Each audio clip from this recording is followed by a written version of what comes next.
আমরা কোনো প্রকার চোখ রাঙানিকে ভয় পাই না।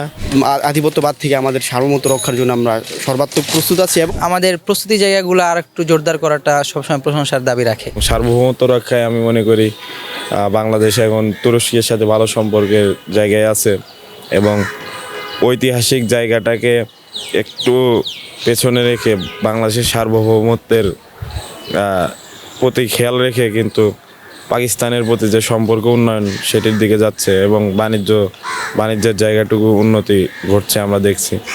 তো সব কিছু মিলে আমরা এই সরকারকে নিয়ে অবশ্যই আশাবাদী এবং আমরা কোনো প্রকার চোখ রাঙানিকে ভয় পাই না। এটি বাংলাদেশি জাতি হিসেবে আমরা এখন আসলে বলতে পারি। আমরা দেখেছি যে বিগত পতিত যেই স্বৈরাচারী শাসন আমলে আমরা দেখেছি যে তাদের যে নতজানু পররাষ্ট্রনীতি এবং সেই কারণে কিন্তু আমরা দেখেছি যে আমাদের সেনাবাহিনী থেকে শুরু করে আমাদের যেই সেনাবাহিনীর যে রাডার সিস্টেম সেগুলোকেও পুরো নির্জীব করে রাখা হয়েছিল এবং সেনাবাহিনীর যে একটা অবদান আছে সার্বভৌমত্ব রক্ষায় বা দেশের মাতৃকা রক্ষায় যে একটা অবদান আছে সেটা বলতে গেলে যে আমরা বাংলাদেশি জাতি ভুলেই গিয়েছিলাম। তো পরবর্তী এই পতিত স্বৈরাচারের পরবর্তী সময়ে আমরা এখন দেখতে পাচ্ছি যে আমাদের সার্বভৌমত্বের প্রতি যে কোনো ধরনের হুমকিকে আমরা মোকাবেলা করার জন্য প্রস্তুত এবং ভারতীয় যে আধিপত্যবাদ আমরা কিন্তু বারবার বলি যে উগ্র হিন্দুত্ববাদী যেই আধিপত্যবাদ, কারণ আমরা দেখেছি যে হায়দ্রাবাদের ইতিহাস, জুনাগড়ের ইতিহাস, তারপর গোয়ার ইতিহাস, সিকিমের ইতিহাস, তো এই ইতিহাসগুলো থেকে আমরা দেখতে পাচ্ছি যে ভারত শুধুমাত্র এই যে অর্থনৈতিক একটা যে হেজিমনি শুধু সেটাই নয়, ভারতের সেই চিন্তাভাবনাটা এখনও এক্সিস্ট করে তাদের মধ্যে, কারণ আমরা তাদের ইতিহাস দেখেছি 1947 সালের পর থেকে। তো এই জন্য আমরা ভারতীয় ওই আগ্রাসনের বিরুদ্ধে আমাদের সার্বভৌমত্ব রক্ষার জন্য আমরা যে কোনো ধরনের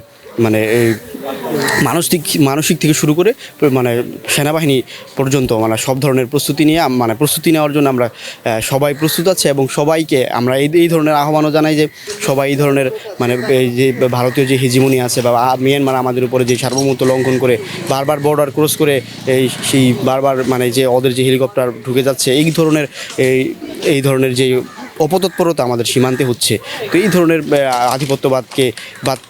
আধিপত্যবাদ থেকে আমাদের সার্বভৌমত্ব রক্ষার জন্য আমরা সর্বাত্মক প্রস্তুত আছি এবং সেই গণঅভ্যুত্থানের পর থেকে এটা আরও বেশি প্রকাশিত হচ্ছে। এটা আগে এরকম প্রকাশিত হতো না বা পতিত স্বৈরাচারী শাসন আমলে মানুষ ভয় পেত ভারতের বিরুদ্ধে কথা বলতে।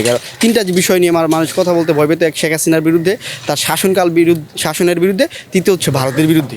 তো এখন মানুষের ওই ভয়টা নেই, মানুষ সবাই দেশের জন্য যে কোনো কিছু করতে প্রস্তুত আছে এবং সেটাই তাদের বহিত প্রকাশ এখন বর্তমানে আমরা সব জায়গায় দেখতে পাচ্ছি। যে কোনো দেশের সার্বভৌম রক্ষা করাটা তো সামরিক বাহিনীর প্রধান কাজ এবং দেশও সেটা করবে। এবং আমরা যে ভৌগোলিক যে জায়গাতে আছি, ভারত, মায়ানমার এবং জায়গাগুলো খুব সবসময় যে স্টেবল থাকে না, এটা আমরা জানি। তো সেক্ষেত্রে যদি আভ্যন্তরীণ জায়গা থেকে আমাদের প্রস্তুতিটা পূর্ণ থাকে, যদিও সর্বদিক থেকে আমরা আঞ্চলিক জায়গায় এবং সামরিক শক্তি যাই বলি, সব দিক থেকে আমরা খুব স্ট্রং না, তো সেই জায়গা থেকে অন্ততপক্ষে আমাদের প্রস্তুতি জায়গাগুলো আর একটু জোরদার করাটা সবসময় প্রশংসার দাবি রাখে।